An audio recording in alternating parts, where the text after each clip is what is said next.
and welcome to another edition of the Blue and Gold Gridiron Show, where this week we're closing in on the end of the regular season. Actually, as I'm taping this, we're at the midway point of our season. Done some good things with a young team. Done some not so good things. Definitely been like, if any of you out there have had some teams that didn't have a whole lot of varsity experience. There's some weeks we've looked really, really good, and some weeks we have not. Interesting little side bit. I think we've scored 133 points in 3 home games, so obviously that's pretty good. We've only in the 40s there averaging, and we've only averaged, I think, 25 on the road, including a performance on the road that we'd like to have back. But gotta credit that team. Really played some good competition. 4A is a lot of fun. Outside of Snowflake and Arcadia, they've kind of separated themselves a little bit at the midway point, but outside of those two, man, anybody in 4A can really beat anybody, and we have a really tough schedule here to close out the rest of the season. Our region's always very tough, and we have one more non-league game, week 9, because our region has 7 teams, so everybody's kind of the odd man out one week here during the close of the season, and that week 9 we play a team that's 5-0, so excited about everything. It's good, it's fun, and we've had some success, so it's good that we're playing good competition week in and week out. Hopefully we can string together enough wins to get in the state playoffs and see what happens, because as we talk about there, if you can get in, then who knows what happens. By the time this comes out, a lot of that will be decided. This will come out, I'm looking here, October 29th, so we'll have played 4, and we'll be on the eve of our rivalry contest with always tough Bradshaw Mountain, another top 10 team. I was looking at the top 10 of 4A and on the Max Preps rankings, and I think we play 6 of the top 10. So that's good. That's good. We're right now in there at number 15, which is we want to advance to a program where we're year in and year out a top 10 team. We've been in like I said, been in the quarterfinals 3 out of the last 4 years, and we've been close this year, just not quite over the hump. But we got half a season left to do that. On the college front, I want to take a moment before we get into the topic at hand this week to discuss a little bit. Been really excited. As you know, I'm a big Sun Devil fan. They dropped an early game to Mississippi State on the road that maybe this from a fan's perspective, that was a tough loss. They lost a touchdown pass right there at the end on a deep ball, but they 2 big clutch wins for Arizona State over TCU this past Friday in a really barn burner of a game where they dug themselves a 17-0 hole and climbed back to win their 9th straight game at Sun Devil Stadium.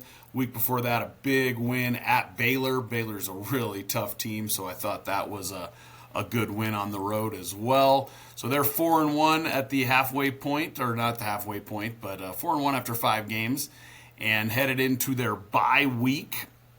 And then they play. The Big 12 is so. We've discussed this a little bit on the show. The Big 12 is so evenly matched. There's so many good teams in there. The next 2 weeks, and obviously those results will have been decided by the time this comes out. But the next 2 weeks they get Utah at home.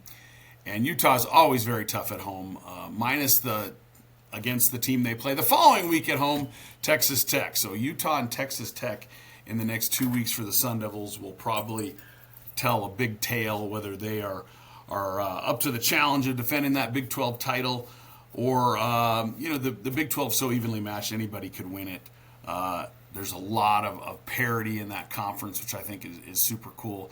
Always a lot of fun watching the college season. I will take a moment to say, as we did an episode on the Georgia Tech run game, did a bunch of stuff. They're 5-0 at this point, just squeaked out a road win. That was a bit of a problem area for them last year. Those games on the road, obviously they were pretty tough at home. They played really well at Georgia, but a couple losses that you wouldn't have seen coming last year for them. And I've, again, really, really enjoyed watching some of their schematic stuff that's been prevalent. Their gap scheme stuff's been awesome. Big win over Clemson, big win at Colorado to start the year. So I been excited that prediction that they were going to be pretty tough has come to fruition. Of course, like I said, this is coming out in a month, so who knows? The ACC is also very evenly matched, so I might be saying this, and they might have not had such a hot last 4 or 5 games, but they've been a fun team to study as well. Always love football season. There's games on all the time. We'll be heading into, like I said, this comes out October 29th. We'll be heading into November, which is always fun because then there's a stretch there, late October, early November, where you pretty much get a game on TV every single day. And obviously looking forward to the Tuesday MACtion. Those of you college football fans know on Tuesdays, a lot of times the MAC has a lot of games starting in typically November, but I think last year they might even have started in early October with some of those MAC Tuesday games that are a lot of fun. NFL season's been fun to watch as well.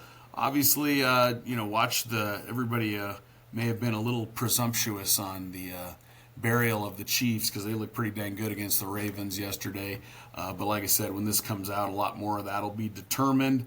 NFL is it just amazes me when you watch the NFL season, you think they play 17 football games. It's wild because the intensity and passion of those games are quite impressive. So always a lot of fun there. A lot of hope you guys are enjoying your season. Hope things are going well for you. I know some of the guys I follow on the podcast world are having some really outstanding seasons. Want to throw a shout out to Coach Mitch Johnson, who's got his team at 5-1. Also, like I said, I enjoy watching all that stuff. So Kenny Simpson's having a great year again, which I think was kind of expected. They had a lot of guys back from a semifinal team. So Coach Chip's back in the game. He put out I just watched a video he put out on troubleshooting the kick out on the counter, which I thought was super cool. Hopefully we'll get some of those guys on. As we approach the end of season 2 here, want to let you know season 3 is going to be kind of mapping out all the way into next football season. Season 3 is going to be everything we're going to talk with ADs about getting the job. We got some stuff lined up. We did some interviews with some ADs. We're going to talk about typical interview questions. What is appropriate for you to ask in the interview process. Really, really excited about those episodes. So if you're a coach that is out there trying to take that next step, maybe you're a coordinator, position coach, whatever, trying to be a newly appointed head coach and entering that interview phase and interview time of a year, we're going to release season 2 in November, and we're going to talk about a lot of those things that can hopefully help you get the job from real, actual ADs so they can give you their insight into that. Then we're going to move season 3 into kind of what happens when you get the job. We're going to try to set up some interviews with some various strength coaches and things like that. So excited for season 3. That'll be a shorter season than season 4. Want to give coaches some time. I think a lot of guys are like me and probably do cut-ups. And I'm going to throw out an invitation to anybody that wants to come. We're going to call it Cut Up Corner. For the coaches and any concept you want to show us, the good, the bad, and the ugly, everything from that season after you put all your cut-ups together. And I don't know how people do it, but we kind of, every way we ran counter. And I don't even differentiate GY and GF and GT.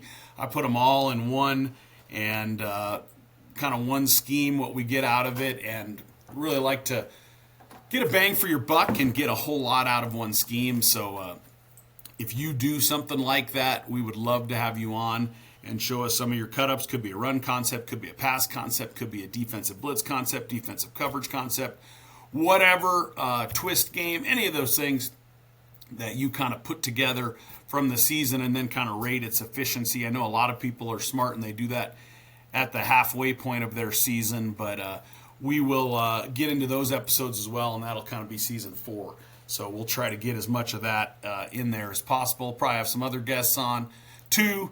So excited to continue doing the podcast. We just last week, a couple weeks ago, released an episode with Tony Holler that I was particularly proud of. Really good one. Alec Horn was on. We had Coach Blackburn from Brooks County, Coach Fisher, Texas high school football coach, offensive line guy. We did a little episode on ASU. We had Donnie Yantis, former college coach and currently the head coach at Prestonwood Christian in Texas on. So we've had a lot of really big names on there. Obviously had some really good episodes with some Arizona coaches, Dana Zupke, Zadebski, Coach Bushman out of Castile. A lot of really exciting episodes. So that invitation is always there to any coach that wants to come on the show. Please contact me at Cody.Collett, that's CODY.COLLETT at PrescottSchools.com. So Before we hop into the topic at hand, I want to take a moment to remind everybody that the Blue and Gold Gridiron Show is brought to you by School Funder. School Funder, the only online fundraising company in America that lets you keep all of the money your team raises. Used them 2 years, kept all of those funds for a very quick lift-a-thon that we raised a lot of money in a very short period of time. Super, super easy. They do an incredible job. If you want to find out how you cannot give any of your funds away to fundraising companies and keep all of the money that your team raises, get a hold of them at School Funder. That's SCHOOLFUNDR.org. Let them know that the Blue and Gold Gridiron Show sent you, as it will help the show out. And we're trying to continue to grow the show. So as you're getting ready to listen to some more content here, please like and subscribe. We passed over 150 subscribers. I know that's not many, but we're trying to trickle up there and hopefully give some good content to coaches out there. And I know we have with some of the really outstanding coaches we've had on. Today, unfortunately, though, you're going to have to listen to me, and we're going to talk about a couple of things here. Going to go on the defensive side a little bit here, and I will be the first to tell you that today's topic is what I call fight song blitzes, because somebody's fight song is probably going to be playing after this. I'll fully admit, Cover Zero stuff we're going to go through today could be their fight song that's playing after it. We have kind of morphed into more of a team that plays a little bit more one high the last 2 years. We went for a long stretch where we played a ton of Cover Zero and brought pressure. Had a lot of success with it. Definitely, I think, helps at the 4A level. There's some really good quarterbacks at the 4A level. Not sure I would do this at the 6A level, at least in Arizona, where it seems like every single week somebody's got a D1 kid at quarterback. We maybe run into one of those once a year at the 4A level. That's a Division I type kid at quarterback. Not that there's not some really talented quarterbacks in. We just faced one in Northwest Christian that did a great job, and he's an outstanding quarterback. But probably see a little bit less of that D1 level here at the 4A level in Arizona. So we have been able to utilize a lot of these with great success. So I'm going to get in there. Hopefully you're seeing the screen here. We're going to go through 4 Cover Zero blitzes. 3 of them we'll show you examples of it with some game film there. And we will talk about this. Obviously, whenever you're talking about bringing pressure, super important that you get home. And a lot of these, this first one is wild because it's peel. So if they send 5 out, it'll be a 6-man pressure. If they leave the running back in, it's going to actually be a 7-man pressure. Not anything necessarily revolutionary. Most of this stuff's out of our 3-4. Like I said, we've kind of morphed into a 3-3 these last couple of years because we wanted to be able to play a little bit more cover 1 and cover 3. And the 3-4 stuff we did some zone pressures like a lot of people do out of 3-4. But also we're able to get home quite a bit and create some big plays. And yeah, we got gashed a few times, no question about it, on some of these. But we were able to create some opportunities for us. It kind of became our identity to some degree, being somewhat aggressive in a number of these. So this first one, Cub Pinch House, Silver Peel. For us, silver is our Cover Zero there. We've called that different things. We don't necessarily always call it silver. We've changed the name of that to a couple different things there with that. So, but this is, like I said, a 7-man pressure. We're bringing all 4 backers in the 3-4. Want to try to disguise it if possible. Want to cut off the inside, try to take away those easy throws.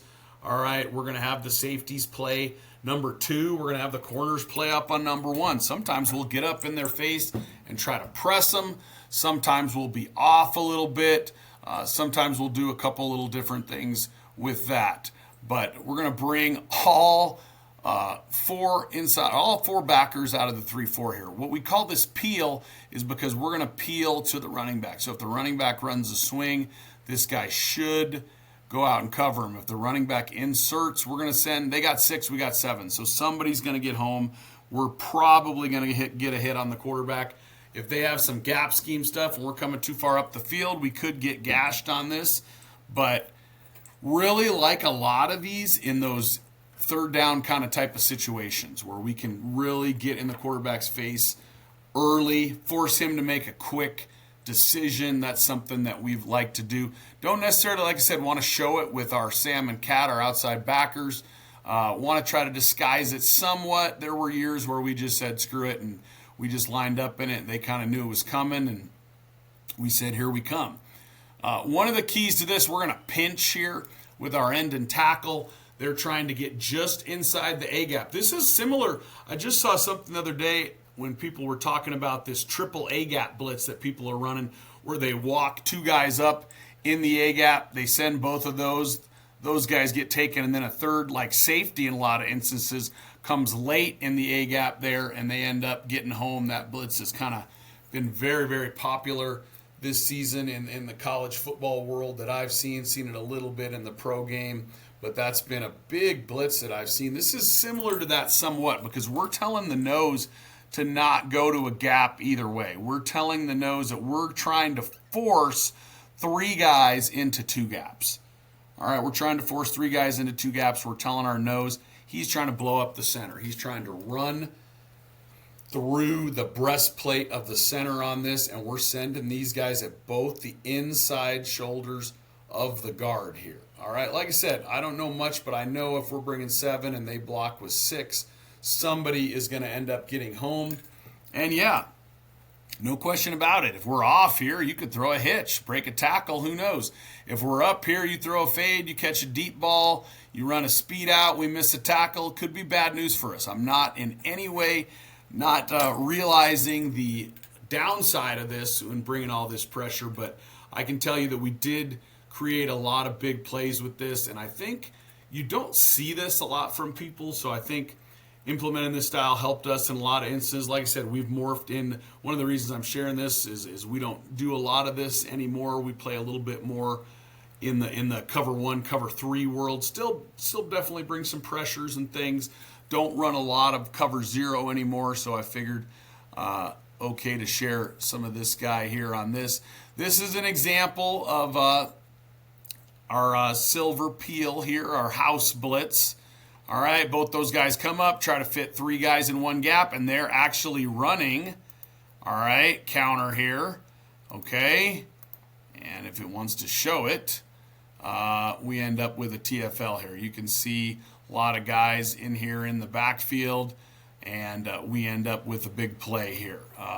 So let's go back to that, see if it'll maybe share it this time. You can see it on this. Not quite as big there. But like I said, we're bringing all kinds of pressure there, and we create a TFL here on this. As you can see, everybody kind of manned up. This guy actually should have peeled here. He did not. But let's look at this one more time and kind of walk you through some of this guy here. All right, this outside backer, if he gets something from the running back, should peel. All right, just like you guys, every time. Doesn't mean we always do it right. All right, should have peeled, didn't end up peeling. The tight end here is here. This safety should have been on the tight end. This guy should have peeled to the running back. Then we have everything kind of accounted for here. End up blowing it up for a TFL against a counter play there. So, like I said, that one's been one that has been successful for us and been a good blitz. This next one, we try to make it so everything, if you're kind of wondering, most of these, where these next two, we try to make it so it makes sense to the kids in terms of the blitz. This is our Sam, Mike, Will, and that's our Cat outside backer, we call him. So we try to make our blitzes have some type of cue in there, so after they learn a little bit about the positions and things like that, they'll kind of know who's blitzing. Smack, like a lot of teams, smash means we're sending the Sam and Mike. Smack for us means we are sending the Sam, Mike, and the Cat here. I really like this blitz because you get a long stick here. On the example I show you is probably not a great long stick, but we still get home with the Mike. This on this side is smash. All right, on the other side is a blitz that if we were just running a 4-man pressure, we would call take. All right, where we would send the tackle out and bring the Cat in. Smack is a combination of the two. So if you're building it in terms of how you're teaching it, different things like that, we would teach smash we would teach take, and then smack would come later on, because now you can say, hey, it's smash over here, it's take over here. All right. Again, straight cover zero coverage here. Safeties are going to have number 2. And yes, if they were in trips, this guy would go over here. Not showing any of these. We have a couple little different things we do against empty. Not going to show any of our empty stuff. But obviously that could create some challenges if you have to run this out of empty. If we were staying true to our rules and they lined up an empty, the will is the one linebacker not blitzing. And yeah, he would leave the box. And he would be out there taking who's ever there. And again, like I said, for anybody in the comments, it is really risky, 100%, no question. You can give up some big plays in this, and we have, but you can also create some explosives and big plays on defense, and we've been able to do that as well. So really like this long stick here. Your Mike, if he doesn't show it, if he shows it, you're kind of in trouble here, all right? But he's got to really time this kind of after you get maybe a feel and a bead for that quarterback snap count. You can pop this smack blitz in, and it's been one that's been good to us here. All right, like I said, we're going to get home with our Mike here on this. Let's watch this here. All right, not a great job there on the long stick. All right, but pretty good job there. He kind of ended up really almost here. We want him to really, and this is late in the game against them. This year, Glendale was they were a semifinal team that year, and we got them in the opening game of the year, so ended up being a good win for us there against a really good Glendale team that season. But this is a good example of the smack blitz. Kind of see the take over here. This guy's got to be going harder. He's not. They had a pretty mobile quarterback, and we wanted to kind of make sure we kept him in the pocket. But like you see there, get home with the Mike. Watch it one more time, and see that blitz here on this. Good job with that Mike getting home, and there we go. Okay, so moving on to another one. Like I said, we try to make it so our blitzes mean something in terms of in the call. Also, whisk is a pretty easy one to signal. You just kind of do this like you're whisking something there. Whisk means we're going to bring the Will, the Sam, and the Cat.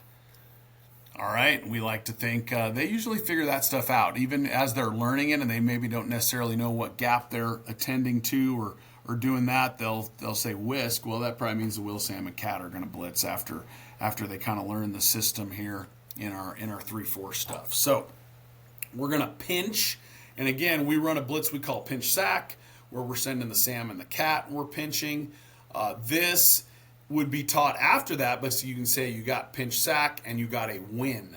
This would be a win with the will and nose, all right? So the nose is coming this way, and the will is coming that way. Like I said, I'm been in a lot of different defensive systems, and some, it seemed to me like the names kind of just we call it this because of this, and we always tried to make it at least somewhat, I think, make a little bit of sense here on this, because it's a fairly exotic blitz scheme.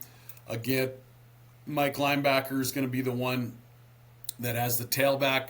Really, really dangerous if they got a mobile quarterback. If they got a mobile quarterback, I'd probably stay away from some of these, because he gets out of there and your guys are in man coverage. He's probably going to knock his head on the goalpost here.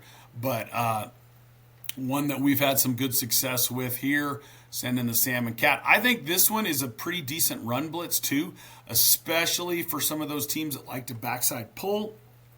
You'll see this particular one actually against Buck Sweep, where we got home here and almost got a safety. And this was in a state playoff game a couple years ago against our rival Bradshaw Mountain. They're in this set here. He kind of walks up, don't necessarily want to show it, but they end up pulling both guards. And as he comes down here, we end up here. This tackle doesn't see it. He ends up both guards pulling, and we end up with a TFL here against Buck Sweep. So a good job here on this blitz. Oh, I take that back. They only pulled the front side guy in this, so it wasn't Buck Sweep for my wing T guys there. Let's look at this one more time. Maybe go back here. All right. And we will show you whisk here. All right. Timed this one well here. That guard moves. Boom. right there. Tackle in the backfield, big play in a state playoff game, packed house. This is kind of a fun night. We played.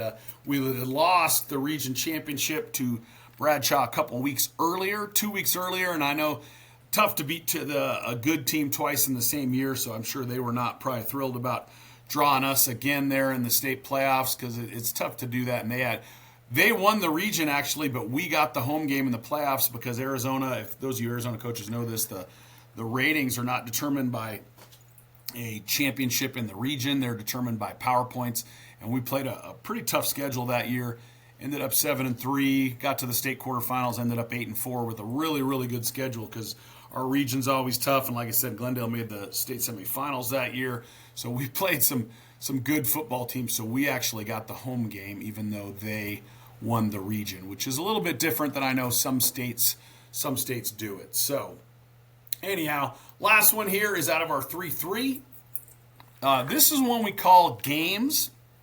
And what I like about this is it can present a few different ways here because we're actually not necessarily assigning the blitz calls. We tell the Mike he's in charge of the nose and he's sending him here. He could send him here and he could go here.